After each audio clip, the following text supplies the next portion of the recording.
بسم اللہ الرحمن الرحیم۔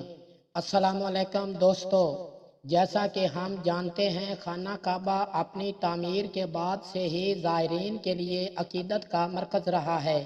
ہر سال پوری دنیا سے لاکھوں لوگ یہاں حج ادا کرنے آتے ہیں۔ اس سے دنیا بھر کے شہروں میں مکہ کو ایک خاص مقام حاصل ہو گیا ہے۔ ہمارے پیارے نبی حضرت محمد صلی اللہ علیہ وآلہ وسلم کی ولادت مبارک سے پہلے خانہ کعبہ اللہ کا گھر نہ رہا تھا بلکہ دیوتاؤں کا گھر بن گیا تھا۔ یہ بتوں سے بھرا پڑا تھا۔ عرب اور دوسرے علاقوں کے لوگ ان بتوں کی پوجا کرتے تھے اور ہر سال انہیں نذرانہ عقیدت پیش کرنے کے لیے جمع ہوتے تھے۔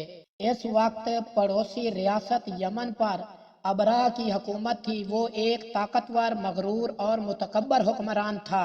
ہر سال وہ پورے عرب اور دیگر ممالک کے لوگوں کو مکہ آتے ہوئے دیکھتا تھا۔ یہ زائرین نذرانے اور دیگر اسباب بھی لاتے۔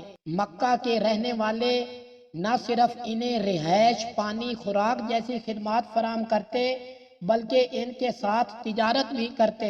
اس طرح حج نہ صرف ایک روحانی بلکہ ایک تجارتی اجتماع بھی بن جاتا تھا۔ ابرہہ کو یہ دیکھ کر بے حد حسد ہوا۔ وہ چاہتا تھا کہ لوگ نذرانے اور تحائف لے کر اس کے ملک میں آئیں۔ وہ جانتا تھا کہ لوگ خانہ کعبہ کی وجہ سے مکہ آتے ہیں۔ اس نے سوچا کہ اسی طرح کی جگہ یمن میں بھی بنائی جائے۔ اس خیال کے تحت اس نے اپنے شہر میں ایک عظیم و شان مندر بنایا اور عرب کے نئے روحانی مرکز کے طور پر اس کی تشہیر شروع کر دی۔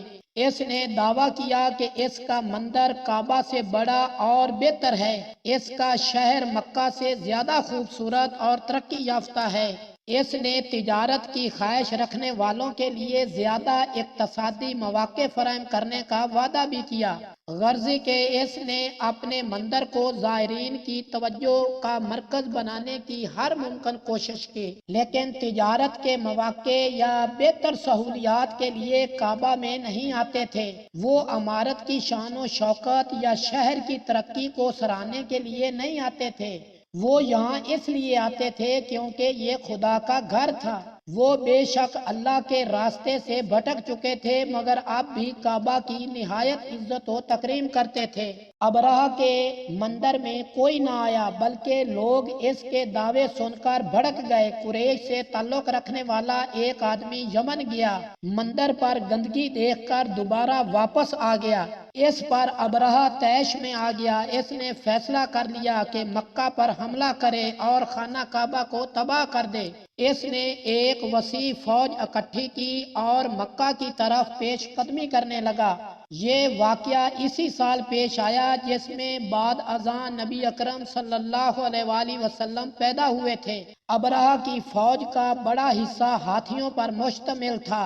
راستے میں کئی عرب قبائل نے اسے روکنے کی کوشش کی مگر کوئی اس کی فوج اور اس کے ہاتھیوں کی قوت کے سامنے نہ ٹھہر سکا۔ اس وقت نبی اکرم صلی اللہ علیہ وآلہ وسلم کے دادا حضرت عبد المطلب خانہ کعبہ کے متولی کی خدمات سر انجام دے رہے تھے۔ جب آپ نے حملے کے بارے میں سنا تو اپنے لوگوں کو مشورہ دیا کہ وہ ٹھہر کر مقابلہ کرنے کی بجائے پہاڑوں میں پناہ لے لیں۔ ان کا پختہ یقین تھا کہ اللہ اپنے گھر کی حفاظت کرے گا۔ لوگ شہر سے نکل گئے۔ حضرت عبد المطلب اپنے چند قریبی ساتھیوں کے ساتھ وہیں رہے۔ ابرہہ کی فوج مکہ کی طرف بڑھی۔